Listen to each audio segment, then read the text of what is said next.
Welcome back, ladies and gents. Thank you for tuning in.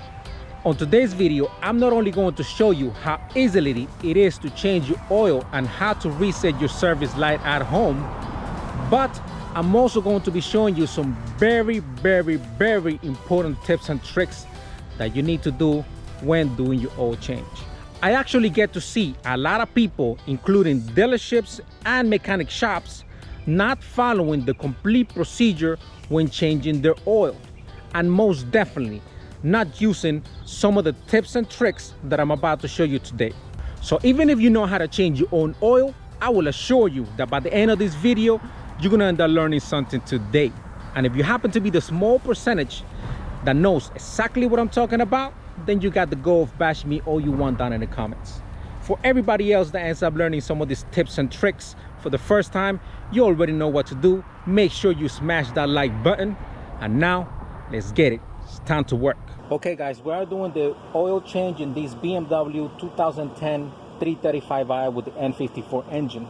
Now the basic of all BMW models is for you to have your oil housing with the filter over here and the drain plug. So that means that this procedure is for all BMWs, and you will see that your BMW has this, and all the tips and tricks will apply to all models. To start, we're going to open up your oil filler cap,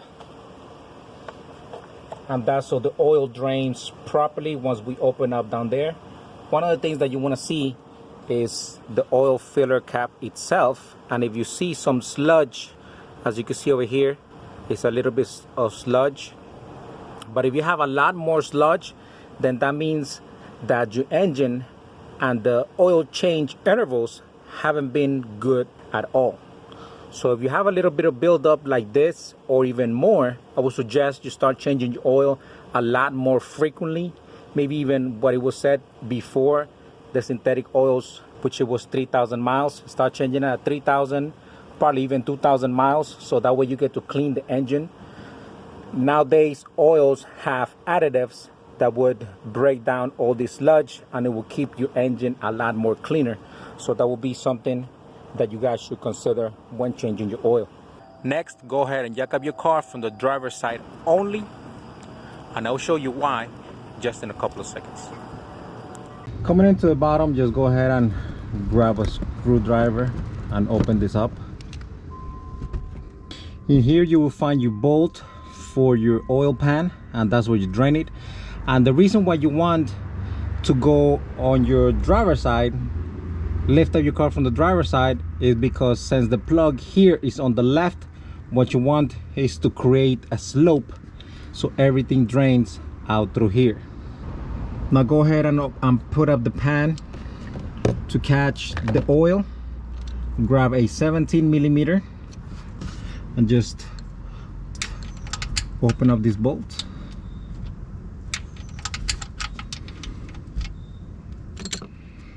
Now what you want to do is keep pressure on the bolt so that way all the oil doesn't start bursting out.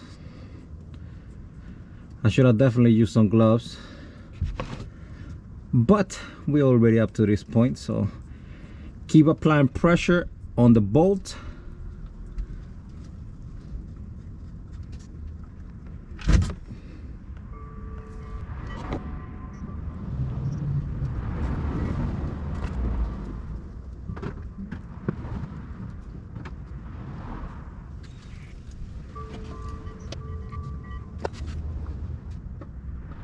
While the oil is draining, you want to grab a 86 millimeter 16 fluke cap for your oil cap filter, and this actual cap is for over 500 models of BMW. So I'm going to leave a link in the description down below so you could check this out, and so you could check to see if it's for your vehicle. Just simply put it there, and now we're going to open this up.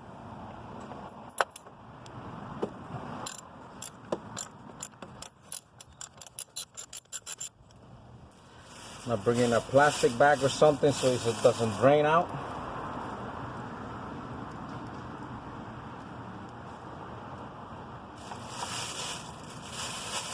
Okay, open this up. Also helps the oil drain. And what I like doing is I'm gonna put a little bit of new oil in here so that way you could clean all that out and you could get all that old oil out of there. For the oil filter, I went ahead and got a MAN filter, which is the most commonly used filter for BMW, since it comes with all the gaskets that you need, your 2 gaskets and your washer. So let's go ahead and grab that washer. And for the bolt, I ended up getting this one, which it has a magnet at the end. That way once you put it on and you do your next oil change, you know what type of residue or shavings you have on your engine. This way you keep an extra eye every time that you do an oil change. Now let's take out the filter. Okay, now that we have taken the filter out, now let's take this. You need to take this gasket out as well as this gasket. I like to use a pick, as well as this one.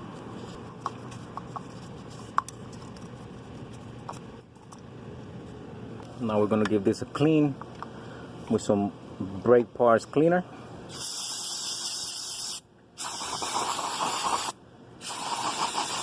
Get all that oil out of there.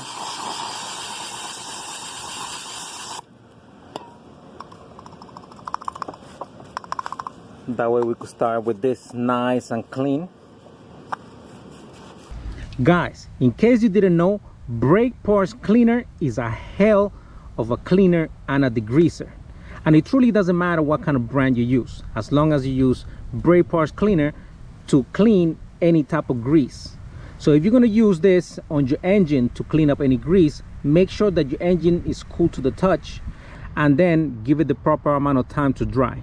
This thing dries pretty fast, but if you do this in a warm surface, it could actually ignite, since this thing is flammable. Now grab your new gaskets.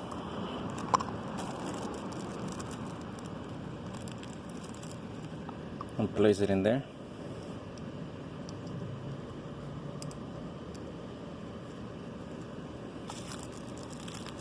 As well as this other one.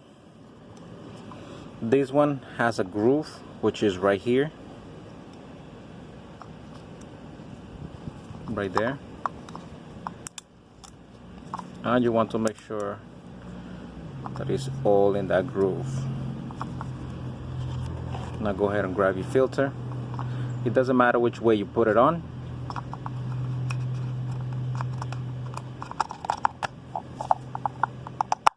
Make sure you hear the click. And once you know, you're going to see that this thing is out. Now before we put it on, we're going to go ahead and close the bolt under the car. And obviously before we put this, we're going to put some new oil around these gaskets so we can have a better seal. Okay, coming in down here, you want to just cap your bolt. Make sure you have your washer on.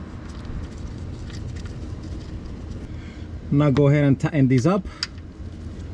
If you want to torque it down, just torque it down to 25 Newton meters.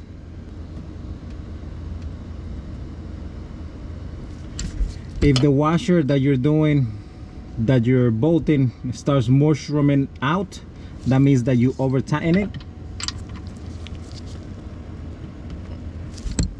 That should be good enough. Now let's go ahead and clean up all this old oil.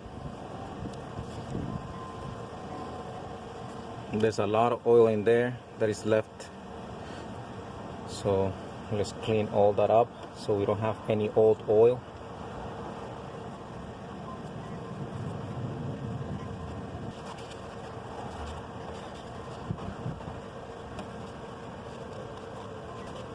Now that we have this housing nice and clean, I ended up choosing liquid moly 5W40, and this one is a Molygen, which it actually has a dye in it, and it will help me detect any oil leaks since I'm chasing an oil leak.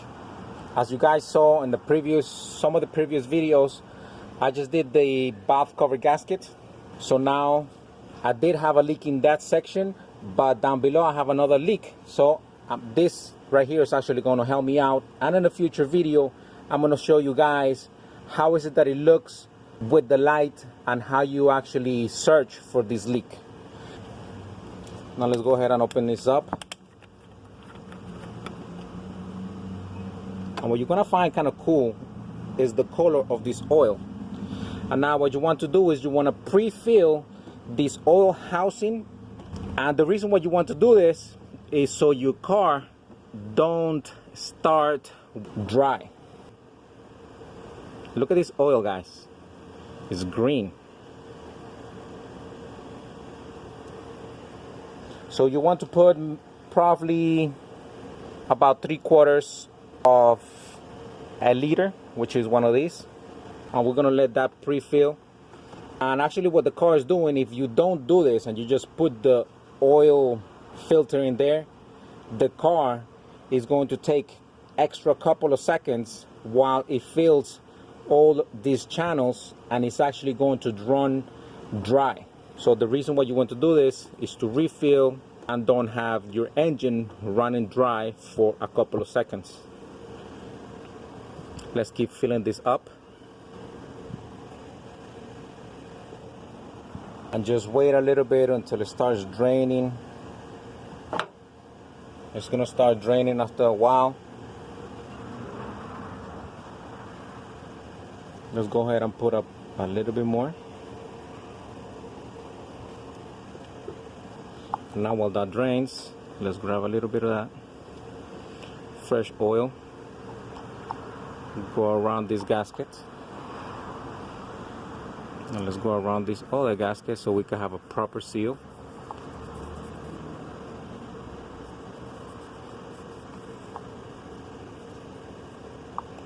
And now that should be good enough. Now let's put this back on.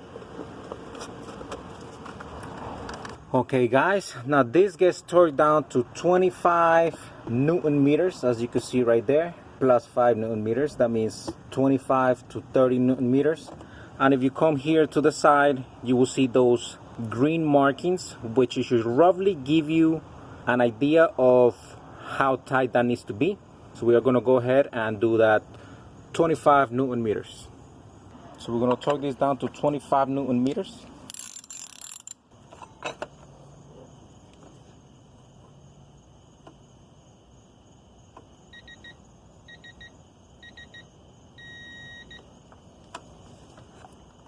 Okay guys, in order to reset your service warning lights, whether it is your engine oil reset, your vehicle check service light reset, your front brakes, your rear brakes, your brake fluid, or any other service warning lights that you may have on your display on your service info menu, once you get on the car, you can start this service warning light reset either with the accessory mode on or by turning on the car.